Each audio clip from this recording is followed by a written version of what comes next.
করতে করতে গান গাইলা গুরুটা এই জায়গাতেই তোমার শেষ দিবার চাই। আমার রাসূল, আল্লাহর রাসূল যিনি মেরাজে যাওয়ার রাত্রে 4টা আসমান পাড়ি দিলেন বুরাকের মাধ্যমে। 4 আসমানে 4 জন নবী ছিলেন, আদম আলাইহিস সালাম, ঈসা আলাইহিস সালাম, মুসা আলাইহিস সালাম, হারুন আলাইহিস সালাম, ইদ্রিস আলাইহিস সালাম, 7 আসমানে ইব্রাহিম খলিলুল্লাহ। তাদের সাথে দেখা করে সিদরাতুল মুনতাহার নামে গিয়া বুরাকটা থেমে যা এবং জিবরাইল আলাইহিস সালাম বলে, আল্লাহর রাসূল আমি আর এই জায়গা থেকে এক সুতা পরিমাণ আপনাকে এদিক সেদিক নিয়ে যাওয়ার ক্ষমতা আমার আর নাই। আমি যদি যাই তাহলে জ্বলে পুড়ে ছাই হইয়া যাইব। এই পরে জিবরাইল আলাইহিস সালাম আল্লাহর কাছে গিয়ে বলছে, আপনার দুস্তের আমি সিদরাতুল মুনতাহারে রাইখাইছি, আপনার দুস্তের ব্যবস্থা আপনি করুন। আল্লাহ ওইখানেই ফিউরিন নামক একজন ফেরেশতা পাঠিয়ে দিলেন যে তুমি আমার দুস্তেরে রাপরা বুরাকের চারে উর্দু গতিতে, সেটা হলো রাপরাক একটা বাহক দিয়া তুমি আমার কাবা শয়নে নিয়ে আসো। আর সে আল্লাহর রাসূল রাপরাকের মাধ্যমে কাবা শয়নে গেলে তারপরে আবার ওই ফেরেশতা বলল, আপনার দুস আইছে।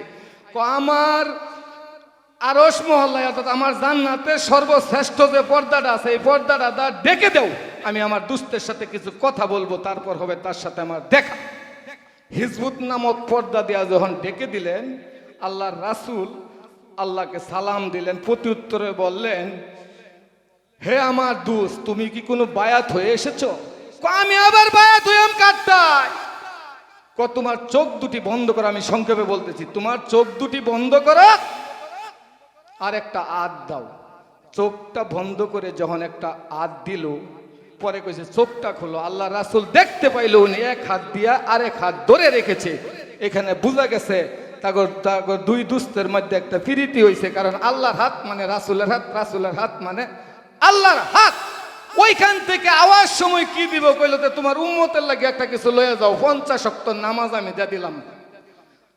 আদম আলাইহিস সালামের কাছে আইলি আদম আলাইহিস সালাম বলল যে, হে আল্লাহর রাসূল আপনি যে 50 ওয়াক্ত নামাজ নিয়ে আসেন, এটা কি আমার উম্মতের দ্বারা সম্ভব? কয়টা কিটা কও।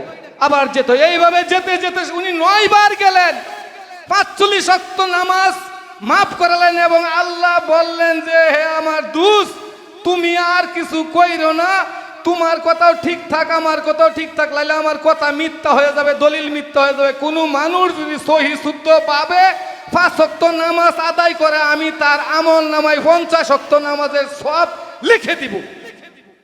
এই হইল তোমার গুরুর কথা। কথাটা ঠিক আছে না? বুঝতেছ? এখানে গুরু শিষ্যের খেলাটা ওইখানে হয়েছিল, গুরু।